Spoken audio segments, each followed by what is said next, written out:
Hello hello बच्चों। आज मैं आपके समक्ष पुनः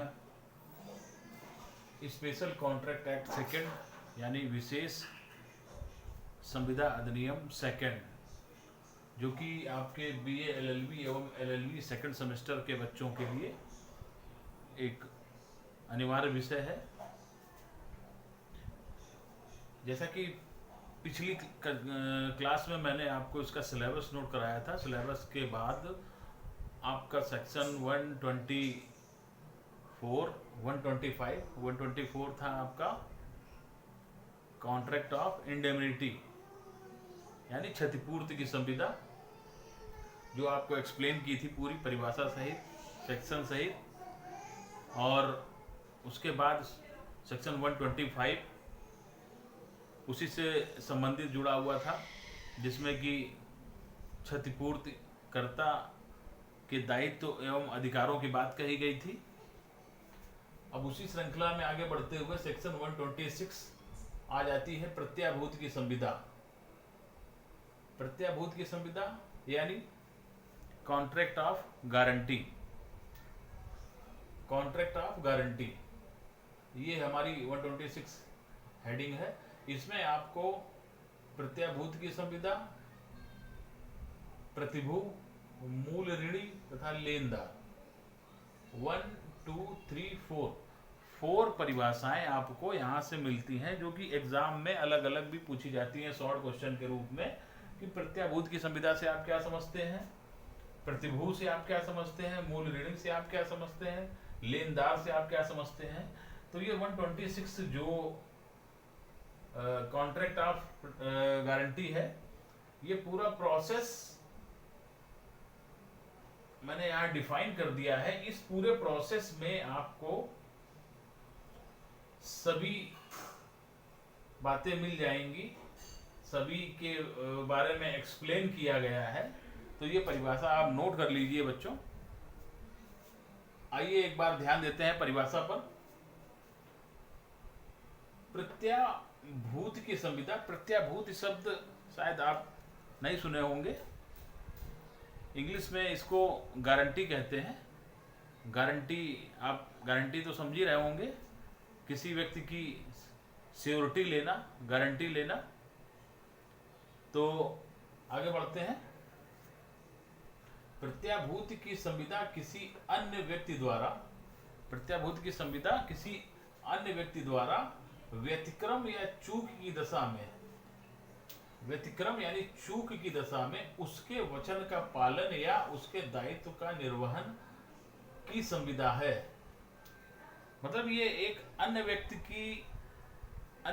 की किसी अन्य व्यक्ति के लिए उसके दायित्व को पूरा न कर पाने, अपने दायित्वों का पूरी तरह से निभा ना पाने की गारंटी कोई अन्य व्यक्ति लेता है कि संविदा है। तथा वह व्यक्ति जो प्रत्याभूति देता है, यानी वह व्यक्ति जो अपनी संपत्ति की गारंटी लगाता है या देता है, वह प्रतिभू कहलाता है। यानी प्रतिभू, गारंटर, वह व्यक्ति जिसकी चूक के बारे में प्रत्याभूति दी जाती है, वह मूल ऋणी कहलाता है। मतलब ऋण लेने वाला जिसने मूल रूप से ऋण लिया है। और वह व्यक्ति जिसको प्रत्याभूति दी जाती है, वह लेनदार कहलाता है। क्लियर?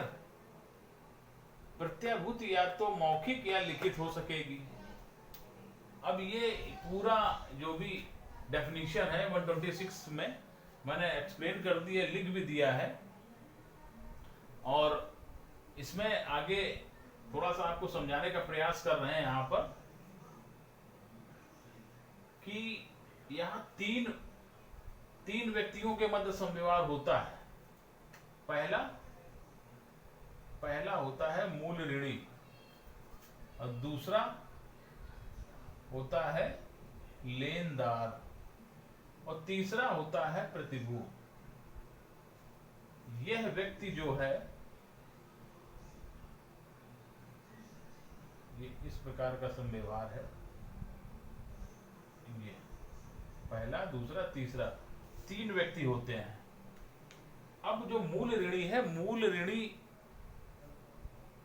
मान लीजिए हम अपने आप को रख लेते हैं यहाँ पर, हमको 5 लाख रुपए की आवश्यकता पड़ी अचानक और हमारे पास कोई जमा पूंजी नहीं थी, तो 5 लाख रुपए बैंक से या किसी प्राइवेट कंपनी से, फाइनेंस कंपनी से या गवर्नमेंट से ऋण के रूप में हम प्राप्त करना चाहते हैं। तो प्राप्त करना चाहते हैं ऋण, हम जाएंगे किससे लेने? लेनदार से।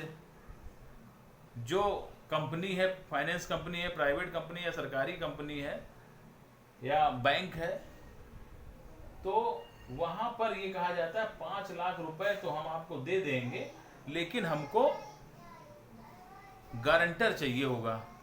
और गारंटर ऐसा वैसा नहीं, गारंटर चाहिए होगा जो या तो गवर्नमेंट जॉब में हो या तो कम से कम उसके पास 10 लाख रुपए तक की हैसियत हो। तो अब ये पहला व्यक्ति, दूसरा लेनदार, तीसरा प्रतिभू, ये इनको 5 लाख रुपए यहां से दिलाने के लिए अपनी सिक्योरिटी, अपनी गारंटी लगा देते हैं बैंक में। अपनी गारंटी यहाँ पे लगा देते हैं, इनको ऋण मिल जाता है। तो जो इस तरह से ऋण प्राप्त करना चाहता है व्यक्ति, वो मूल ऋणी कहलाता है, और जिससे यह ऋण प्राप्त करना चाहता है वह लेनदार कहलाता है। और जो इनके मध्य गारंटर का काम करता है, प्रत्याभूति देने का काम करता है, वो प्रतिभू गारंटर कहलाता है। तो ये बात आप समझ में आ गई है। तो ये देखिए, कोई कार्य अथवा दायित्व के निर्वहन की संविदा है। ये कोई कार्य या किसी दायित्व को निर्वहन करने की संविदा है, तथा अदृश्य संविदा प्रतिभू मूल ऋणी के दायित्व के पश्चात लेनदार का स्थान ग्रहण कर लेगा।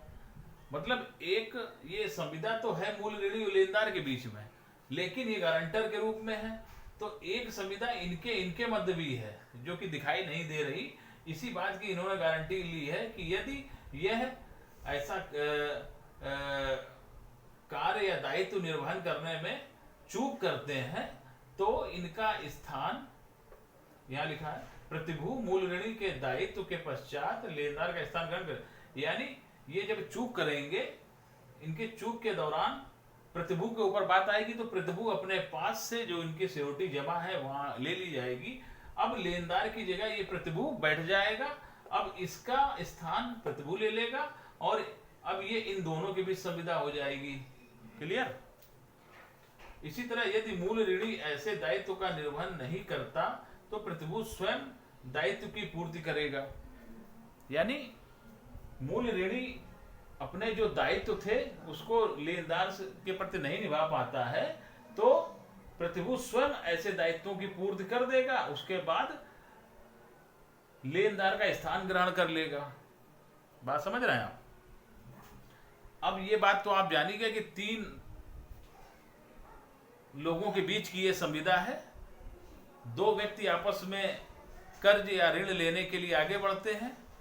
ऐसे ऋण कर्ज देने के लिए दूसरा व्यक्ति एग्री हो जाता है, लेकिन किसी तीसरे व्यक्ति की गारंटी मांगी जाती है कि यदि कल ये पैसा लेके भाग जाए या कुछ भी कर सकते हैं, तो इस स्थिति में हम वो पैसा किससे वसूल करेंगे। वो अपनी सिक्योरिटी के रूप में ऐसे व्यक्ति को इनके द्वारा बुलाएगा कि ऐसा कोई व्यक्ति ढूंढ के लाओ जो गारंटर के तौर पे अपनी जमानत ले। क्लियर? अब एक एग्जांपल हम दे रहे हैं आपको। बताइए, क्या ये प्रत्याभूत की संविदा है? का अपनी बहन खा के साथ बाजार जाता है तथा गा से कहता है कि मेरी बहन जो भी सामान मांगे उसे दे देना, मैं आकर पैसे चुकाऊंगा। क्या यह प्रत्याभूत की संविदा है? आंसर,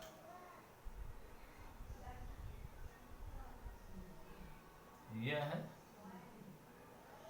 प्रत्याभूत की संविदा नहीं है। क्यों नहीं है ये आपको हम बता रहे हैं। क्योंकि जो भी प्रत्याभूत की संविदा है वहां पर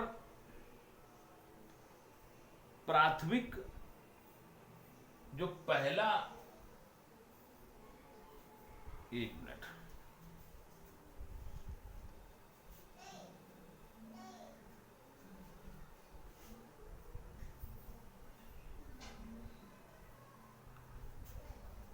जो भी कर्ज या कुछ लिया गया है इनके इनके मध्य, तो यहाँ प्राथमिक दायित्व कर्ज चुकाने का मूल ऋणी का है। यदि ये असफल होता है, अपने दायित्वों का निर्वहन नहीं कर पाता है, तो इसके स्थान पर प्रतिभू स्थान लेगा, यानी द्वितीयक दायित्व इनका बनता है, प्राथमिक मूल ऋणी का है। लेकिन यहाँ पर क्या है कि अपनी बहन के खा के साथ बाजार जाता है तथा गा से कहता है मेरी बहन जो भी सामान मांगे उसे दे देना, मैं पैसे दूं। यहाँ पर तो का स्वयं ही प्राथमिक दायित्व अपना ले रहा है ना कि मैं आकर चुकाऊंगा। तो यहाँ पर यह प्रत्याभूति की संविदा नहीं होगी। यदि वो यह कहता कि मेरी बहन जो जो खाए पिएगी वो पैसे हैं उससे ले लेना, यदि वो उसके पास कम ज्यादा पड़ते हैं तो मैं दे दूंगा, तो यहाँ पर प्रत्याभूति की संविदा हो सकती थी। मात्र इसी आधार पर, क्योंकि का प्राथमिक दायित्व का ने अपने ऊपर प्राथमिक दायित्व ले लिया था। अब जैसे यहाँ पर प्रतिभू प्राथमिक दायित्व ले ले कि इनको पैसे दे दो और जो भी होगा हम किस्तें भरेंगे, तो ये भी प्रत्याभूति की संविदा ना होती। प्रत्याभूति की संविदा तभी होगी जब प्राथमिक दायित्व मूल ऋणी का होगा, लेनदार को ऋण चुकाए जाने का। जब ये कोई कार्य अथवा दायित्व करने की संविदा है आपस में इन दोनों के, और जब ये कार्य या दायित्व करने की कंडीशन में नहीं होता है, जब यदि मूल ऋणी ऐसे दायित्व का निर्वहन नहीं कर पाता, प्रतिभू स्वयं दायित्व की पूर्ति करेगा, तो प्राथमिक दायित्व मूल ऋणी का बना, द्वितीय तो मजबूरी में प्रतिभू को इनका स्थान लेना पड़ेगा। फिर जब इनका कर्ज चुका दिया जाएगा तब जाहिर सी बात है प्रतिभू अपना पैसा इनसे तो वसूलेगा, इनका स्थान वो ले लेगा, प्रतिभू यहाँ से हट जाएंगे, फिर वो लेनदार बन के इनसे अपनी वसूली करेगा। तो बच्चों ये नोट कर लीजिए, प्रत्याभूति की संविदा जो कि आपका लॉन्ग क्वेश्चन में भी 15 नंबर का पूछा जाता है, और ये अलग अलग शॉर्ट के रूप में भी क्वेश्चन पूछे जाते हैं। बहुत अच्छा टॉपिक है, इसको नोट कर लीजिए।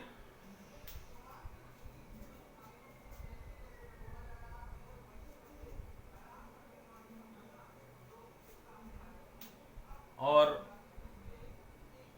इसी श्रृंखला में, इसी कड़ी में हमारा नेक्स्ट टॉपिक जो आएगा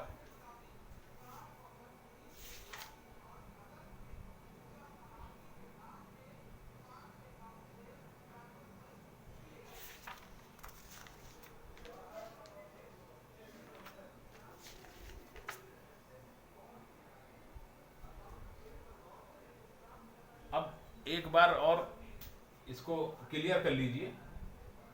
प्रत्याभूति की संविदा किसी अन्य व्यक्ति, ये चीज याद रखिएगा हमेशा, किसी अन्य व्यक्ति की, ये बात हमेशा याद रखेंगे तो कभी भूलेंगे नहीं। प्रत्याभूति की संविदा किसी अन्य व्यक्ति द्वारा व्यतिक्रम या चूक, अन्य व्यक्ति द्वारा यानी मूल ऋणी के द्वारा चूक की दशा में उसके वचन का पालन या उसके दायित्व का निर्वहन करने की संविदा है। यानी अन्य व्यक्ति प्रतिभू के द्वारा, जबकि इन दोनों की बात है और इनकी भूल या चूक होगी तो इनका दायित्व आ जाएगा, इनके दायित्व की संविदा है। तथा वह व्यक्ति जो प्रत्याभूति देता है, यानी यह जो प्रत्याभूति देता है वह प्रतिभू कहलाता है, वह प्रतिभू कहलाता है। ये नोट कर लीजिए। वह व्यक्ति जिसकी चूक के बारे में प्रत्याभूति दी जाती है, यानी वह मूल ऋणी कहलाता है। और वह व्यक्ति जिसको प्रत्याभूति दी जाती है, लेनदार, वह लेनदार कहलाता है। तो आपका ये शॉर्ट क्वेश्चन पूछा जा सकता है, ये भी पूछा जा सकता है, ये भी शॉर्ट क्वेश्चन के रूप में पूछा जा सकता है। प्रतिभू क्या है, मूल ऋणी क्या है, लेनदार क्या है, प्रत्याभूति की संविदा क्या है, तो ये सारे क्वेश्चन ही इसमें भरे पड़े हैं। तो आज हमारी क्लास यहीं तक समाप्त होती है। नेक्स्ट क्लास में नए टॉपिक के साथ पुनः आप लोगों से मुलाकात होगी। तब तक के लिए धन्यवाद।